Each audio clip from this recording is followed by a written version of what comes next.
Hey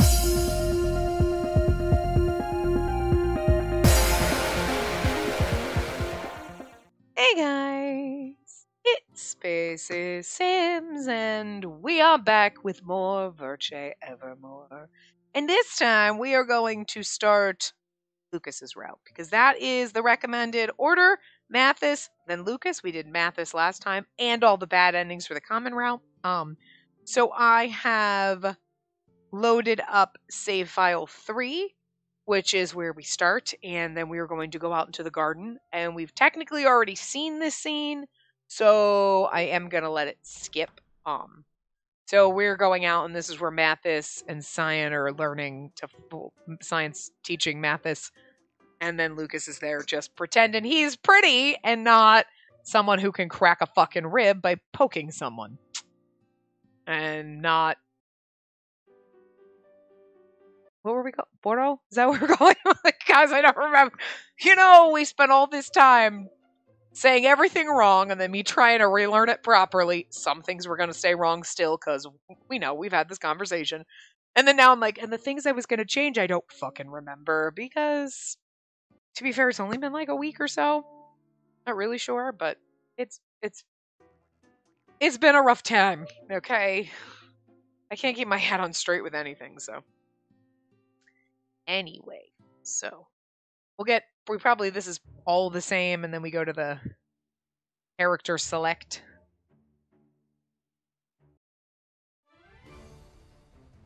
You know, now it's more Mathis things make sense now that we've gone down his route and realized he's not a real boy. You know.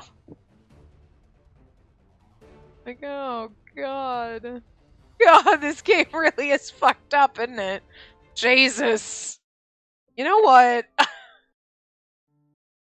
Oh, it's all coming back to me now. Jesus. Oh,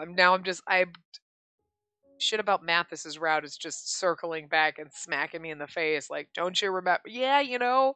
No, I think I just kind of purposely forgot. Like, please, I don't want to remember.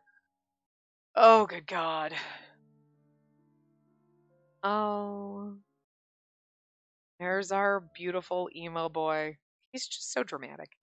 All right. And now we're gonna select Lucas. So here we go.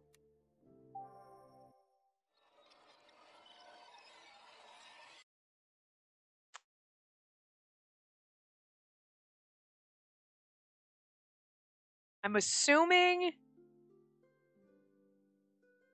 Or you think we're Lucas right now? I can't remember. Or were we Onco when we do these things? Guys, I know sometimes when you do chapter things and you're this, like when I looked in the flowchart in the very beginning, like a couple hours into the game, I was like, where was Onco in this? He hasn't been around for a while and he's doing these. But I don't remember if in Mathis's we were Mathis when we started this. I'm gonna read it normal because I have no idea who it's supposed to be. I'm pretty sure it's not us. It's either Onco or Lucas. So anyway. If this country was loved by death, that meant she was a human loved by both life and death. She was alive and dead at the same time. Well, that's interesting. Oh, I like how in the background behind the thing, there's like someone standing there with their face hidden, like they're ashamed, and all these fingers pointing at them. Could be like us technically, but I don't think it is because our hair's not that long. She was dead yet still alive. Those were the accusations against her. Ah, indeed. Such a poor soul.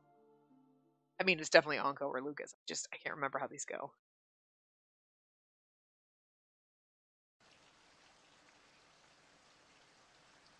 We're other, so again, okay. There were no gods in this world. Get out of here! We don't want patients like her in our hospital! Wait, please, you have to see her! This hospital is her only hope! Please save her! She's gotten too weak to breathe on her own. Please! Shut up! Let her die and revive as a reliever then! I'll call the Royal Guard if you cause any more trouble.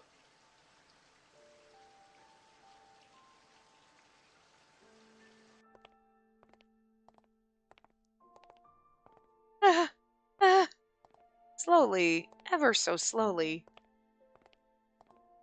I carried the young life on my back as the rain fell. I wonder if that was supposed to be Lucas talking to whoever. I mean, it's other, but like you usually know when you're Lucas, but this is to set the stage, so I have no idea. So we're probably doing the voice wrong, but I feared that with every cough, more of her life would be lost. I'm wondering if it's the little girl that we met in the hospital, because like Lucas is tied to the hospital and Capucine and like the little girl that we saw in the hospital. I feel like just because Lucas is tied to the hospital and the little girl was at the hospital, so I'm just making the leap that she would play more of a part in his route than anything else. You know what I mean? Like Jean slash Camille really is only gonna he's barely gonna be noticeable in all these other routes. I mean, he's gonna be there, sure, but he's Mathis's side character. Hugo is Eve's side character. Not really sure unless Sister Salome is Adolphe's side character. Don't really know that, but his route is weird because he doesn't have. He and Anko are kind of in the same route, so we'll figure that out. Anyway, so I figured Capucine is Lucas's side character, but possibly the little girl too, because like where else is she going? You know what I mean? So I'm wondering if this is Lucas carrying her. That's what I thought, was like, you have to help her, and I'm like, maybe it's that little girl. So anyway, I forget her name, but anyway. What should I do? At this rate, I don't think she can live to 23. I wandered throughout the country in search of a hospital that would look at her to no avail. I feel like we're Lucas, so I'm just going to read it as if we're Lucas from now on. I feel like we are. What was his voice? Okay, I think I remember. I'm like, guys, I can't. Everyone I met said the same thing as that doctor, that she should just die now and revive later. How despicable. How could they be so brazen in saying something so terrible? I had some faith that there was at least one person who'd be willing to try to save her life, but has God forsaken us after all? Yeah, that seems like something Lucas would say. Why is God having her go through this trial and not me? Poor soul. She's been suffering since she was born. Still, I won't turn her into a reliver. Okay, yeah. I'm different from them. I'll help her live life as intended. Oh, actually, that could be her, or it could, well, okay, it could be the little girl coughing, or it could be whoever we are, and then that would also be Lucas, because he coughs a lot, remember? So, and don't worry, I'll find a good doctor who'll make you healthy again right away. So please, stay with me a while longer. Okay. A lie. There was no one to help. But I kept telling myself that I shouldn't take away the last sliver of hope that was keeping her alive. Somewhere. Someone. I'll do anything you ask me. So please take away her pain. Okay. So that's, okay, we are Lucas. So I don't know who's saying, I finally found you, Lucas Proust, I presume? A gentle-looking man in a white robe stood in front of us without an umbrella. He slowly walked toward us, not seeming to be bothered by the rain. His warm smile could melt ice away. Don't you worry. You can come with us. Is this Capucine, you think? Probably. I'm sure our God will save her life. Or someone who works for it. Remember the freaking exorcist people? Whatever they're called. God. He extended a hand of salvation to us.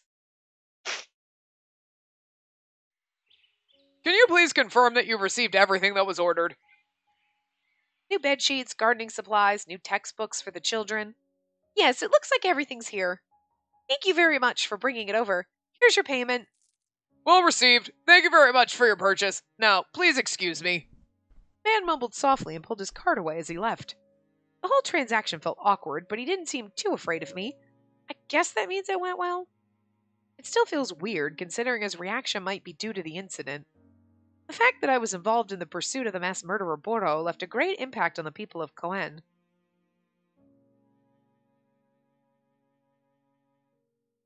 The residents' complaints that demanded I be removed from the area slowly began to disappear. The obvious disgust I encountered when stepping outside had dwindled into simple murmurs. The biggest change was that they were now willing to speak to me briefly, just like that man from earlier. I feel like if that scene, but the scene before obviously definitely was Lucas and whatever, that was probably in the past. Because that girl's at the hospital, but that seemed like maybe the first time he met the exorcist people. Like, you know what I mean? Anyway. Of course, all that was considered a change for the better, but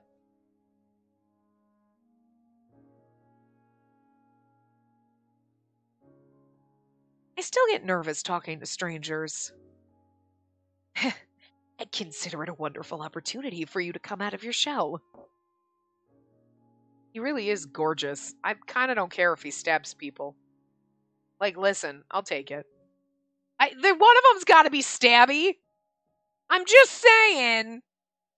And, I mean, can we really blame him, for being the stabby one?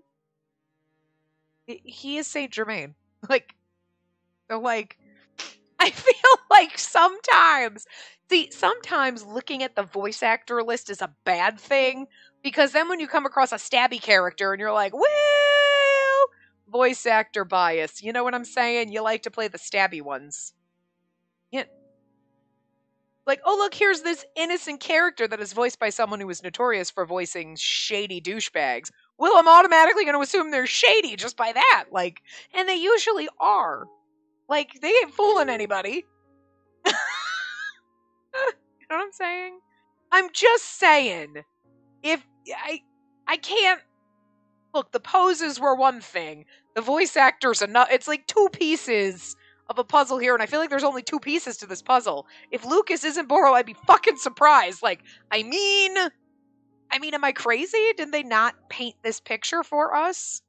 They painted the picture, obviously, and if it's wrong, it's like they led us down this path. They were like, wait.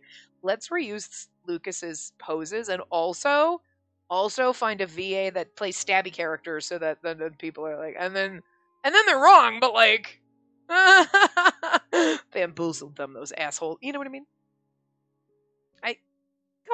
Come on. It's actually kind of brilliant if they went that level.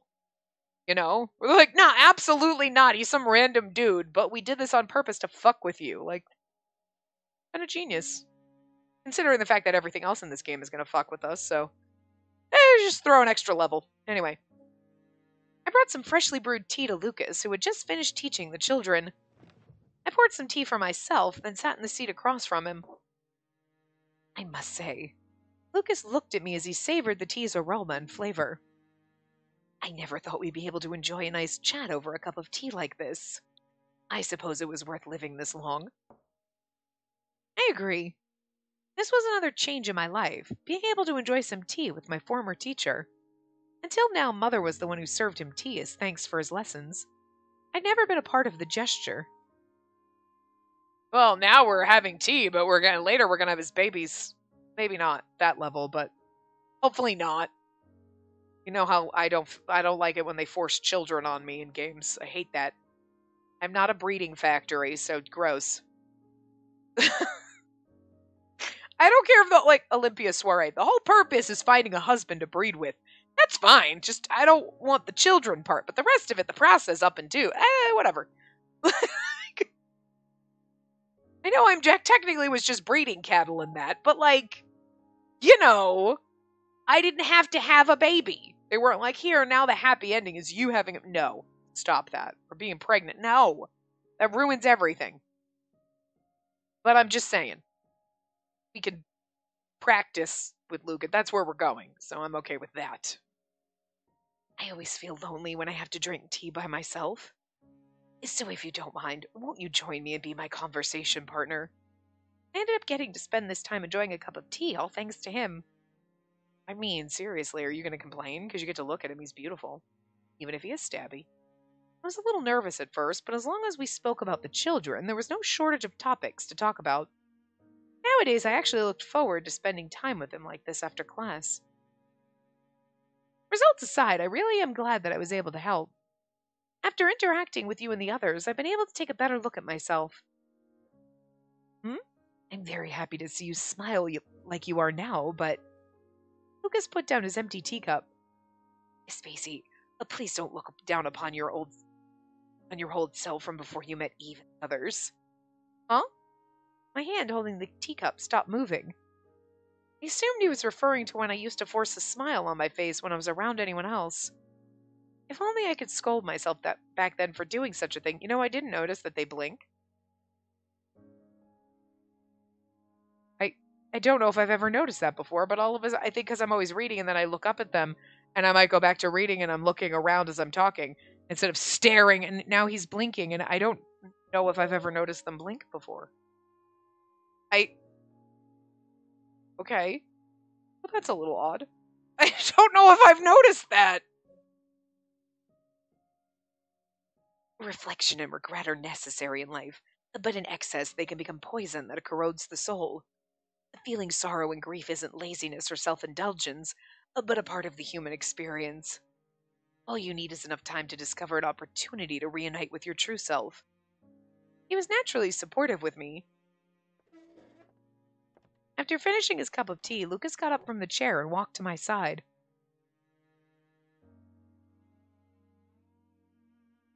See, okay, no, there he goes. I was like, see, now he's not blinking, but then he did. And therefore, please don't speak poorly of my precious student. It'll make your teacher sad. It must have been painful to suffer the weight of crimes you didn't commit. You've done well to face your challenges without turning your back. You've done well. Very, very well. Don't look at me with those beautiful fucking eyes and that sweet little face. His slender fingers touched my hair as if to console me. Lucas, I'd done well. Never even once considered that. The more I looked back on my past, the more I hated how I acted like I was just a poor victim.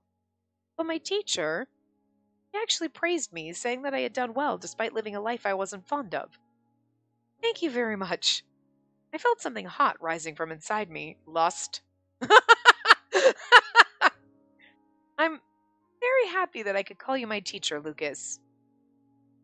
Okay, you know what this occurred to me, and that's why I was also paying a lot more attention to his sprite, and then I noticed the blinking, which baffles me that I never noticed any of them blink before. But I was like, wait, doesn't Lucas have a sprite where his eyes are closed? That just tells you that he's stabbing.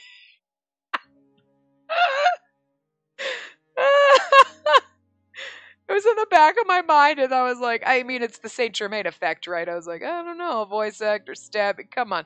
And then I was like, wait, doesn't Lucas have a sprite where he has his eyes closed? And I was waiting for it to come up. I'm like, I'm pretty sure he does. And here we go. Yes, so he does. I don't think the other ones might. I don't remember. But now I'm going to use that in the fuel of this is how you know he's stabby. His eyes are closed. I know it's because he's happy and smiling and that's supposed to be, but I'm just saying. That is the weirdest fucking leap to make. But I feel like Saint Germain isn't the only. There was another character in another game that you're like, oh, your eyes are closed. You're going to stab me. And basically, yeah. It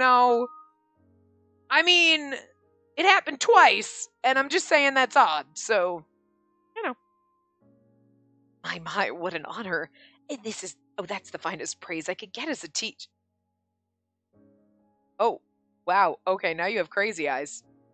Suddenly his expression hardened. With a sudden coughing fit, he fell to the floor. Lucas! Oh, now we feel like we killed him. His coughing was a lot worse than before. He was sweating unnaturally, and it looked like he was having a hard time breathing. He tried to suppress his coughs with his hand, and I hurriedly offered a handkerchief. Just as quickly, he placed the handkerchief over his mouth, but his coughing wouldn't subside, and he was breathing so hard that his body shook. Lucas! I quickly knelt down and rubbed his back as he doubled over in pain. I'm sorry. Please don't apologize. Just think about yourself right now. A few minutes passed. I'm sorry. I let my guard down since things have been under control recently. I will buy you a new handkerchief later and replace the one I used. The handkerchief that he moved away from his mouth had blotches of blood on it. A sign of the curse of death. I mean, I think we suspected that because he's been coughing since we met him, so. Don't worry about the handkerchief. We should call a doctor here so that you can. Do call a doctor. They won't be able to fight the symptoms of the curse. I'll go home early today and get some rest. But don't worry, I'll be fine. You know very well that I am quite tough. We do know that for a fact. You can scale walls like Spider-Man. As he expressed himself in a frail but firm voice, I realized I couldn't persuade him otherwise. Understood. At the very least, why don't you rest for a while here? I'll get you some water. Very well. Thank you very much. I knew it wasn't of much help, but I quickly walked to the kitchen to get a mug of warm water. I noticed something ever since we became friendly enough to chat over tea. He didn't like having people worry about his inevitable death. I mean, who kind of does want that? You know what I mean?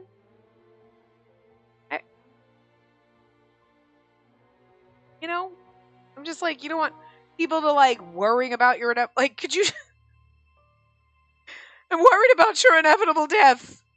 I mean, to be fair, in this world, I guess that's a common occurrence, but I don't know. I feel like if you were terminally ill or something, you wouldn't want people to worry about your inevitable death. You're like, I am worried enough about my inevitable death. I don't need other people to like also be worried. You know, I got enough on my plate, man. Yeah.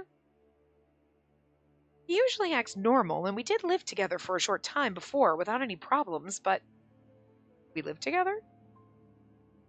When did we live together? Lucas, if I'm not mistaken, you're 22 this year, aren't you? Oh, he's about to drop dead. If so, then... I forgot his age. Yes. The time for me to make a decision is nearing. Lucas would be 23 years old very soon. Each new day that passed, even today, with each fit of coughing, it impressed upon me that his time was almost up. Okay. So, like, Boro is killing relivers, right?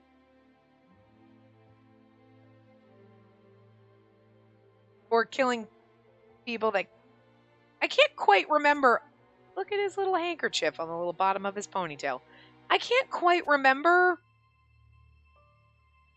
I know it's like they can't, their bodies are shredded, so they can't, even if they had a backup, they can't bring them back, or they can't identify them enough. So I thought, but I don't remember if it was ever clear, like, oh, definitely they're all relivers, but because he mutilates them so badly, then there's no way they're ever coming back. Well, yeah, because that was like the prostitute he murdered with the brother, right? Well, she was going to go see the deliverer, i.e. Jean. Oh, still hurts, man. Camille, not Jean. Jean's perfect. Camille is a psycho, but Jean is perfect, okay? We're splitting them up as separate entities. Look, there's a level of trash I can deal with. Camille hurt my feelings. Look what he did to poor Matt. Like, no. You also took Jean away from me. You killed him. Mean. Look, I gotta pick my battles in this game, okay? Because, like, the whole game is a battle, but, so, it would be kind of funny if Lucas is Bordeaux and is killing relivers because, filthy evil relivers, and then he's like, but, like, I can't keep my mission to murder relivers if I don't become a reliver. But then I'm becoming the thing that I hate, but, like... That's a conundrum. I wonder how he's going to handle that. You know what I mean? Like, you can't kill relivers and, like, smite them down with the hammer of Jesus justice or whatever you believe in if you die. So who's going to do it for you? You have, like, magic powers. Like, you can, like, flick somebody in the nose and break their skull open, you know? So, like, nobody else can, like... Unless he's also a science experiment. We don't know what Capucine's doing in the fucking basement. Jean's doing weird fucking science experiments, then maybe Lucas is superhuman because of Capucine's experiments or something. then they could always make another Boro. You know what I mean? But I'm just saying, we saw the one that we killed that we think is dead and is the real deal, and he was not able to Spider-Man up buildings, so like, failed experiment. So like, if Lucas is the only one with these magic abilities, then like, you're gonna die, and then who's gonna stab all the relivers? That sucks. You know? But if this is your holy duty sent from Jesus or whatever, then like you should become a reliver so that you can kill all of the relivers. But then it would make you a hypocrite. So it's like kind of fun. Fun times. Oh, good times. Anyway. With each fit of coughing, it impressed upon me that his time was almost up.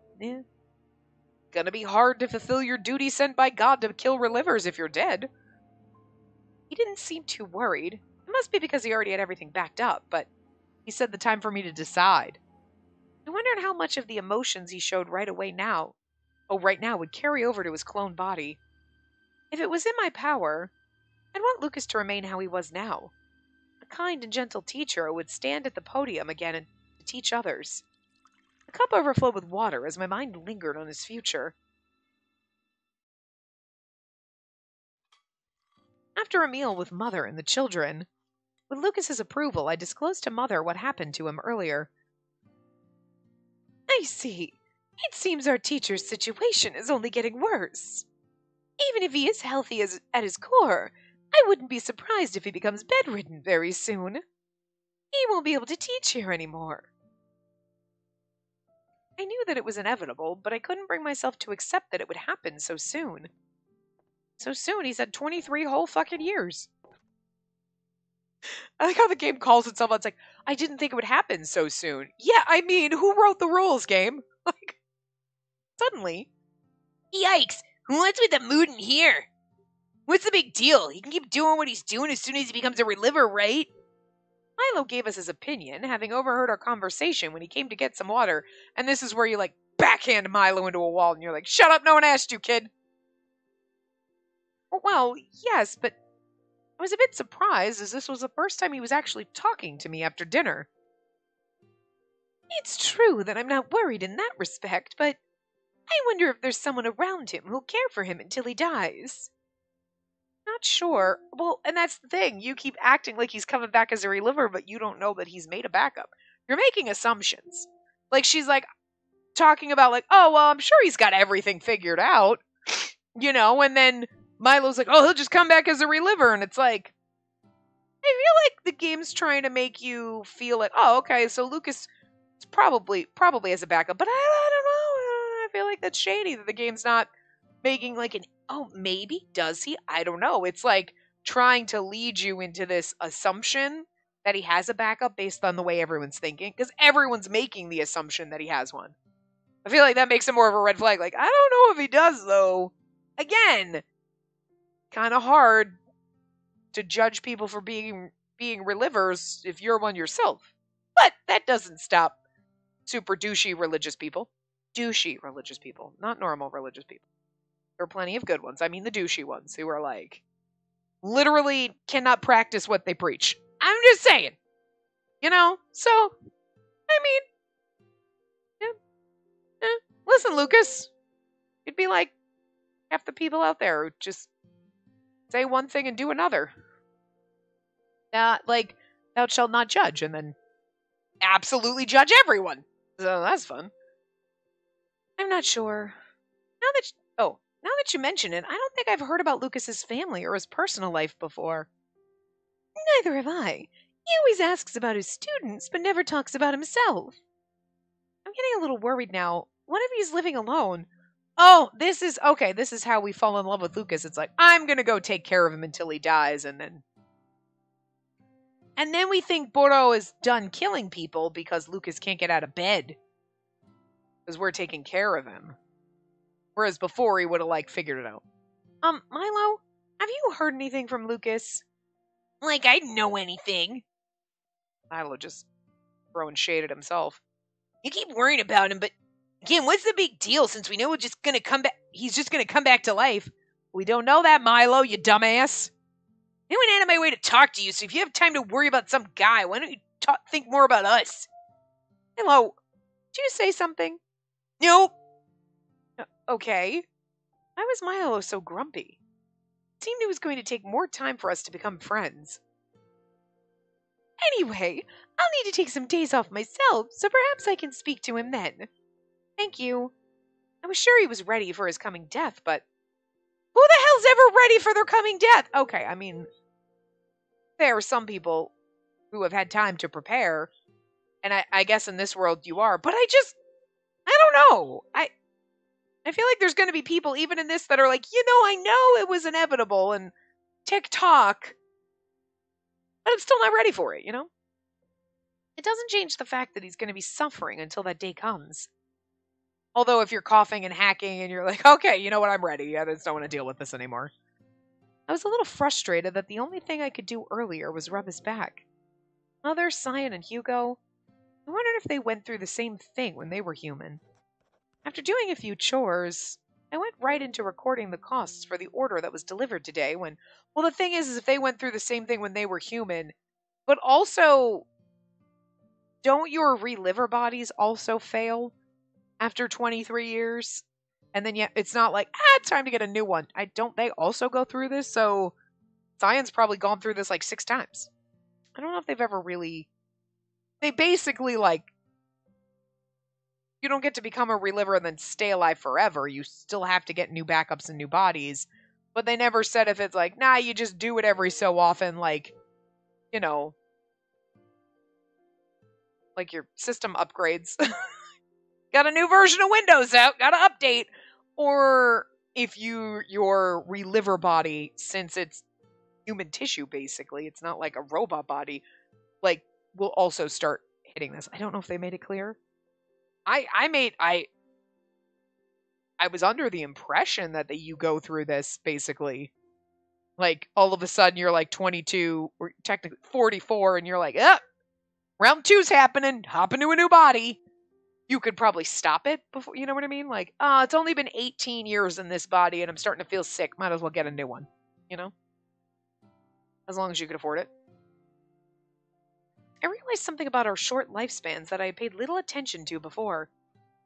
Now that I think about it, I don't know anyone who actually died when they were 23 years old.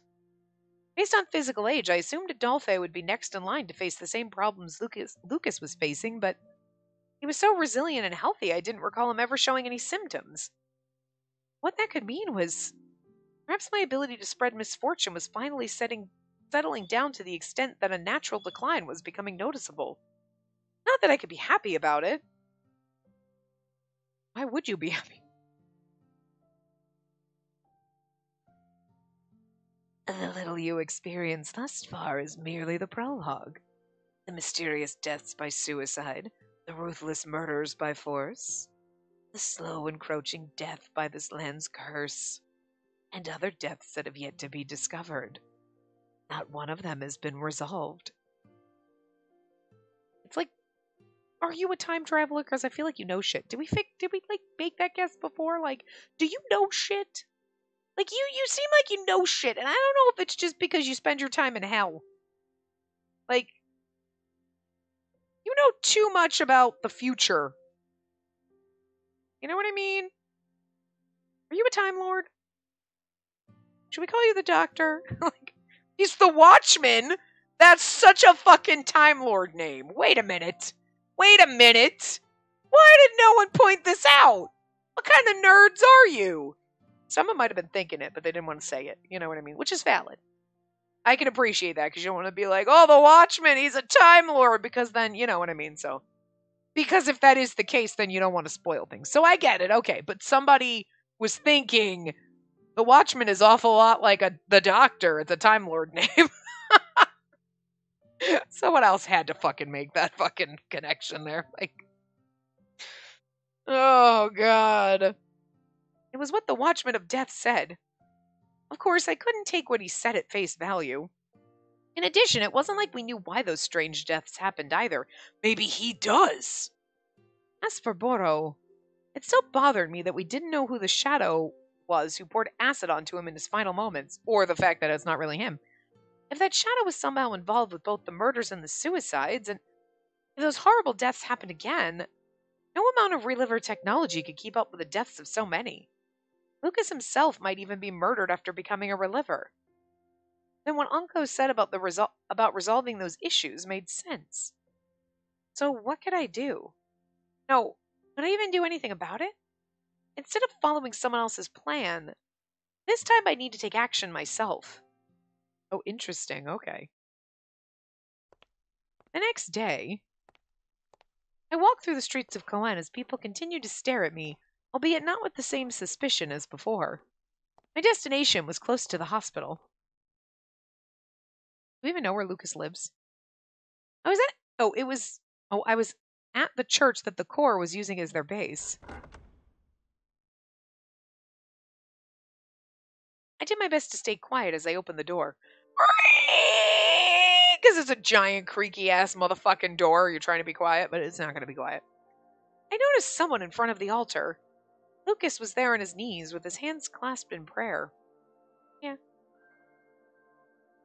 The light glimmering through the stained glass window was shining upon him like a rainbow, as if to bless his piety and beauty.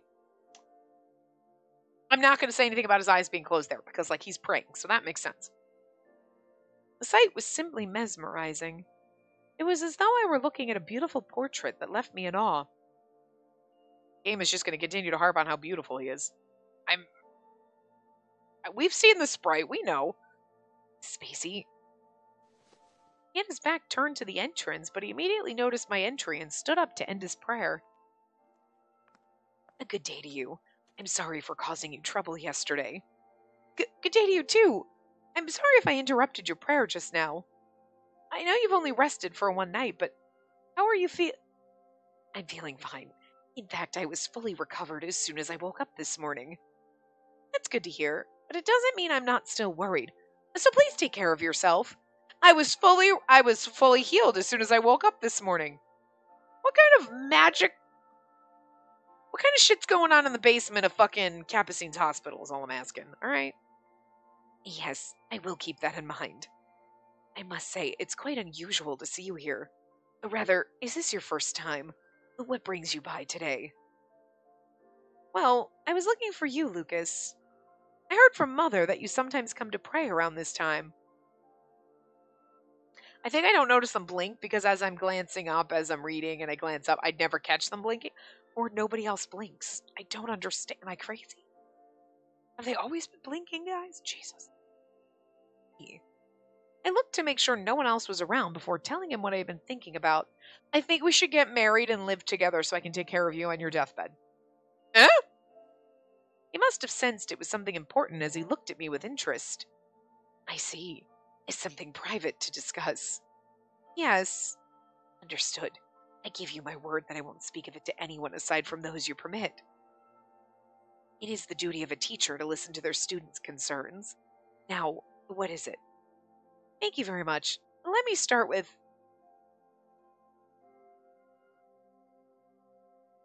I decided to let him in on what happened. About my encounter with Unco, about the impending threat of death, and, about how the incidents by Boro and the strange suicides weren't necessarily over. Interesting that, you didn't tell Mathis or anybody else about Unco. But you're telling Lucas, huh? Alright. I explained in detail everything I heard and knew so that Lucas might possibly be able to offer me guidance. An existence from Hades? A self-professed watchman that defies death? I admit it is hard to believe, but you did mention a few matters of interest, so let me continue under the assumption that everything you've told me is true. I do believe that the case is still unresolved. Boro has died, but we haven't found any solid evidence that he was the one who caused the alleged suicides. He looked at me with a serious expression. He's like, I had nothing to do with those suicides. Stabbing people through the heart and mutilating the body. Absolutely, but the suicide, I didn't do that. Assuming we do reopen the investigation, have you already decided what you wish to look into first? Well, why was he asking me that? The curse of death that plagues this land has been here for a long time. As for the mysterious deaths, Cyan made it clear that it would be extremely difficult to investigate without the bodies. What that means is that we lack the ability and knowledge to pursue investigations. True. I came to that conclusion as I thought about it last night, which is why I was thinking of focusing on Boro and figuring out who he was. So perhaps looking into his background.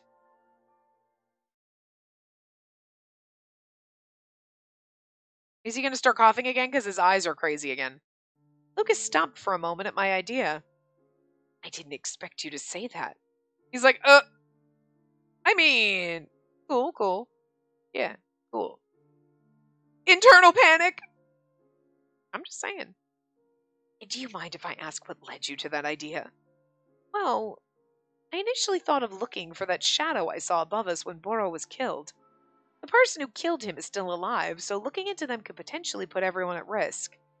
To add, Adolphe and the Royal Guard might already be looking into the case, so it's best that I don't get in their way. I knew it sounded horrible, but so I figured maybe it's not as risky to investigate the identity of Boro since he's already dead. I also thought that Boro acted on his own, considering Mathis's findings and what happened that night. Does that make sense? It's true that knowing who Boro is may lead us to who the shadow was that day. But how are you planning on finding out Boro's identity? I figured I'd just have to ask around. Hey! You know that guy stabbing people? You happen to know who he is? You do? Oh, no, I'm dead. You're not going to tell me. Girl. I hope there's more to this plan. Lucas nodded in agreement and said that was about the only means we had at our disposal. He's like, yeah, I think we can only ask people if they happen to know the identity of a murderer. Oh, that's it. I mean, I'm not saying I have a plan, but I don't think her plan's going to yield very much results, you know? But given the royal family's stance, acting openly might not be a good idea. He then raised a finger and made a proposal. Miss Macy, might I suggest that you assist me with my work as a teacher's aide? Huh? Teacher's aide? Indeed. You're aware that I travel to various homes and facilities to give lessons, right? Perhaps you can conduct your investigation while accompanying me. It's much safer than going out into the open to ask questions. I can also keep an eye on you. Yeah, I can keep an eye on you so you don't ask questions, and if somebody tells you something, I can kill them. And you, if I need to. I don't want to have to kill you, girl, but I will. I feel like that's what he's saying. If he's not Boro, I'm going to be like, why did you reuse his sprite? Like, you know.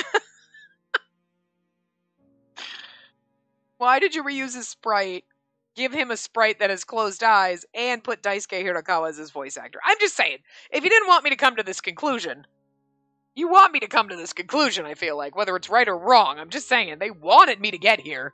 Like, he then gave me a sweet smile. Oh, that's the way to trick us into stabbing us. Listen, it worked. It worked. If this Boro was someone who didn't have a home for himself, there's a possibility that records of him can be found at one of the orphanages, too. I see. I wanted to find out who he was. I could look at the past. But I wouldn't want to trouble you over something I thought up myself. It's no bother at all. To be honest, I was thinking of hiring someone to assist me in light of my declining condition and life expectancy issues. So I'd feel much better having someone I know like you helping me instead of someone I don't. He also said he'd pay me well. Lucas smiled kindly. It was true that his proposal was much more efficient than investigating on my own. If you can afford to pay me, I'm just saying you can afford to pay for a new body. To add, the image of Lucas suffering from his symptoms yesterday flashed through my mind. If I was nearby, I could help him if that happened again. Perhaps I wouldn't be much help, but still. I personally would love to accept your offer, but I need Mother's approval in order to work outside the orphanage, so I'll talk to her tonight. Oh, and I'd also need to let Adolphe and the others know, since it wouldn't be a good idea to investigate without their consent. I couldn't agree more. Please refrain from acting alone without consulting others. You have a surprisingly reckless side, like when you were protecting Mathis. As your teacher, it does sometimes worry me. When I was protecting Mathis, like the first time where you weren't there, but you were in the Boro outfit, I feel like that's a slip-up. I mean, it could have been... That's the thing that popped into my head when he said, when you were protecting Mathis. You mean when Eve and Adolphe were fighting, air quotes run, Boro, okay. And then Mathis chucked a knife, and then Bordo kicked it right back and almost jammed him in the face, and we knocked him out of the way. We were protecting him then. That's the scene I'm thinking of. And Lucas was nowhere to be seen or found in that scene unless he was in that motherfucking robe. Now, it could obviously be pointing to, like, protecting Mathis when we were all chasing Bordo down, the fake one who died with the acid. You know what I mean? And I'm pretty sure even if Lucas isn't Bordo, that the one that died via acid, we know for a fact is absolutely not the real one. You know what I mean? Yes, Jean/Camille was the deliverer, but they weren't, like, he's not the one who brutally stabbed the prostitute that was on her way to find him. You know what I mean? She was gonna end up dead, just in a different kind of dead, you know? So we know that Bordo the real one didn't die. We know that wasn't it. But Lucas being there, I don't remember us. We could have done something. That could be what he's referring to. Like, okay, that scene, we could have done something to protect Mathis or whatever. I know that Mathis, I thought, might have chased after him or we might have stopped him. I don't remember. I know we did chase after Bordo, but that was later and that was in Mathis's route. So I'm trying to think of that particular scene if we tried to do anything to also stop him, but I'm not sure. The one that popped into my head was the one that Lucas would have no knowledge about unless you were in the Bordo robe, is all I'm saying. And that's the one that popped into my head, and I'm like, that's all sus. Did they purposely put that in there to, like, make you question this? Or, you know, like he slipped up? Or I just forgot what happened in the fake Bordo died with acid scene. So, possible. Or, I mean, it could have just been anything else not pertaining to Bordo attack. But I'm just saying, the first thing I thought of was the one that Lucas would have no knowledge about unless he was Bordo. You know what I'm saying? So, though I suppose it's part of your loveliness that has been hidden by so long, that had been hidden so long by melancholy. Loveliness? He complimented me so naturally that my cheeks began to feel warm. And now then, I look forward to your reply. Miss Macy, may God's light guide you on your journey. I don't know if the Watchman of Death from Hades is going to appreciate. After parting ways with Lucas at the church, I quickly went to look for Adolphe and the others so they could approve the proposal. But rather than visit each individual's home or workplace, I think this is the place. I could hear men having the time of their lives in the bar in front of me. People I spoke with earlier told me that I could find even the others drinking at this bar, but it's evening time. It's dusky. It's not broad daylight. I mean, it looks like the sun's setting in the background. But, like, I'm just saying, like, rather than go look at their workplaces, I should go to the bar. What? Is it quitting time? I suppose they finished work early, as I could smell liquor from the bar, despite the time. Okay. Nah. They're like, it's only 3. Fuck it, we drink. This is the first time I've been here. My first time at the church, too. I guess today's just that kind of day. We never went... I guess the church part was once we were in Mathis's route. I know we've been there before. I wonder what it was like inside the lively bar. Oh, I can't wait to see our drunk boyfriends. Hello? Like, who walks into a bar? Hello? Question mark. You're like, what's up? Normally you just walk into a bar. But I mean, like, unless it's Cheers, then you walk in and you're like, what's up, guys? And then everyone's like, Spacey! But this is weird just walking in. Hello? With a bit of curiosity, I slowly opened the rickety door. Tables were shoved to the walls. There's some, like, lively screaming in the background there. In the center were the core members, and... Are they having... Like, it's not a dance-off. They're literally, like, beating each other up. I'm assuming it's not an angry fight, but they're like, yeah, no, you want to see... Yeah, guys, let's fight! And they're just punching each other for funsies? What the fuck is happening? Yeah, no, they're just punching each other for funsies. They were rapidly trading fists. This is so funny because you're like, is this what men do at the bar? Not usually, but it's still funny.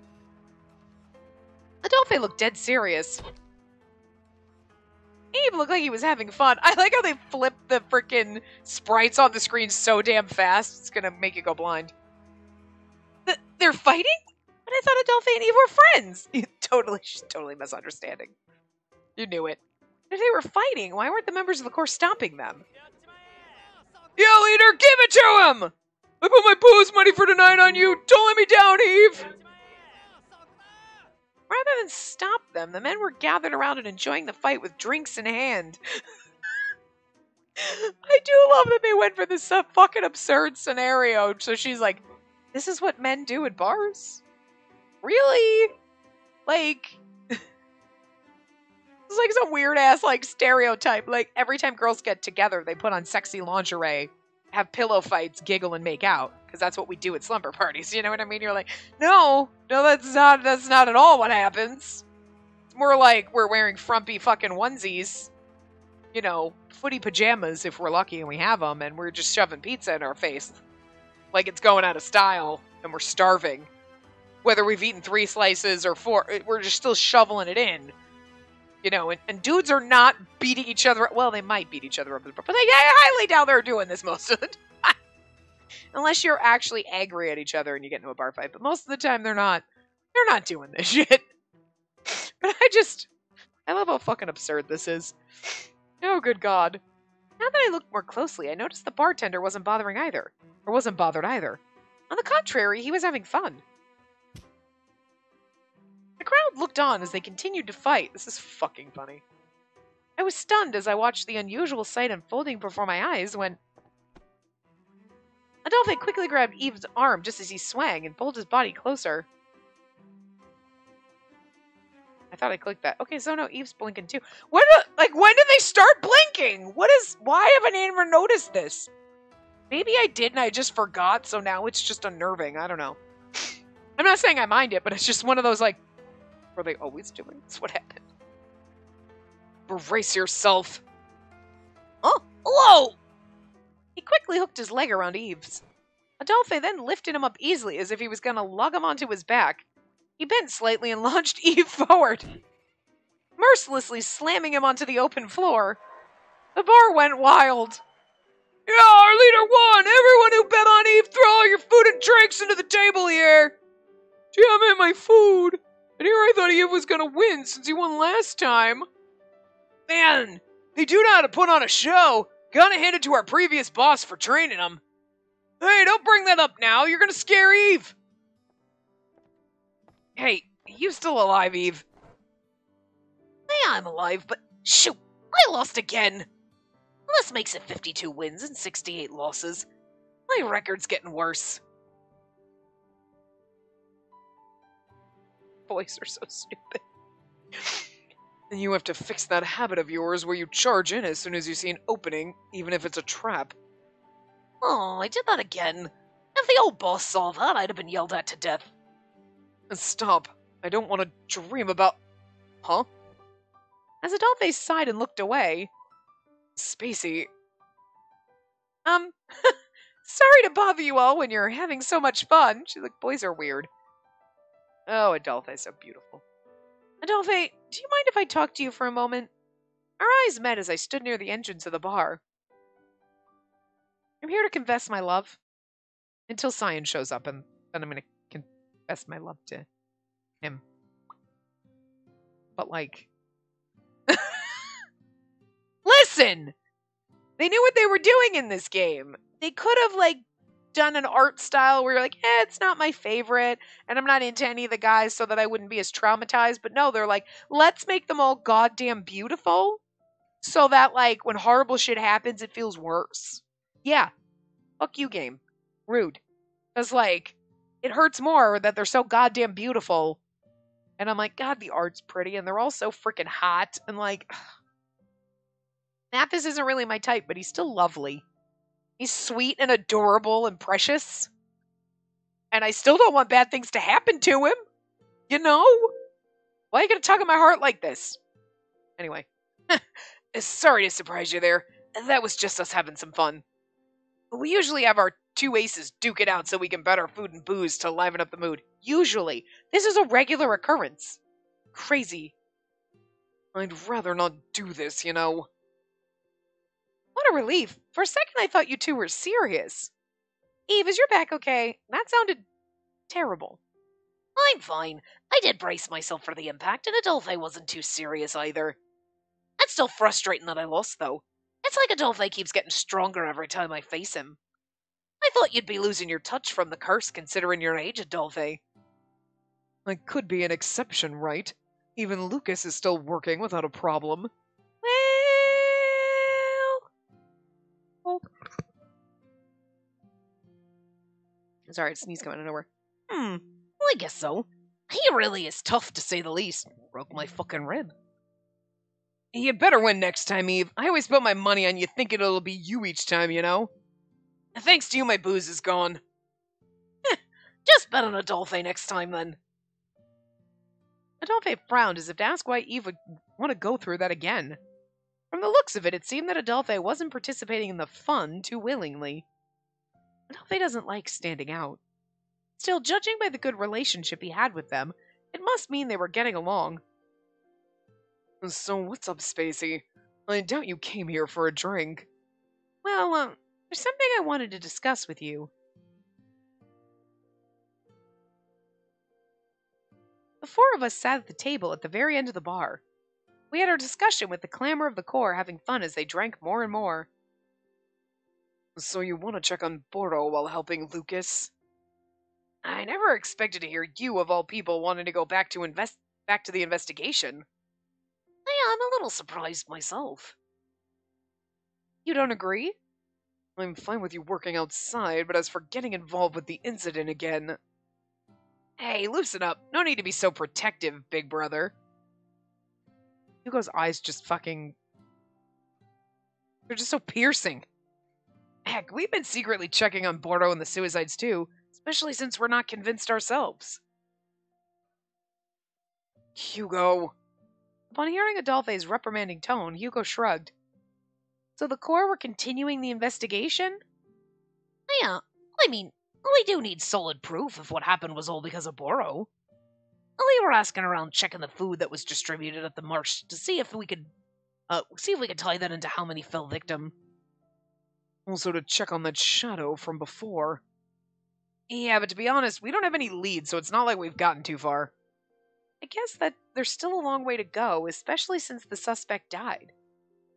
But aren't you doing what the Royal Guard should be doing? Do you seriously think those guys would actually continue investigating something that was announced as resolved? He's like, are you fucking kidding? You had to know that was going to come out of his mouth. Some way, shape, or form. I see what you mean. So now we have you working a normal job every day, and if you happen to hear any tidbits while you're out, it could help us too. Does that sound like a plan to everyone? Sounds good to me. I think being out in the world would be a good experience. Might even make some new friends while working as a teacher's aide. You're safe with Lucas, too. Adolphe didn't seem to agree earlier, but after hearing from the Karoon duo... Guess you guys are right. It's better than hunting down that mystery person alone. And that said, I know I'm repeating myself, but make sure you don't do anything dangerous. Yes, of course. I'll prioritize assisting Lucas, since that's why he offered me the job. I'll make sure I stay close to him and not do anything out of line. Fine.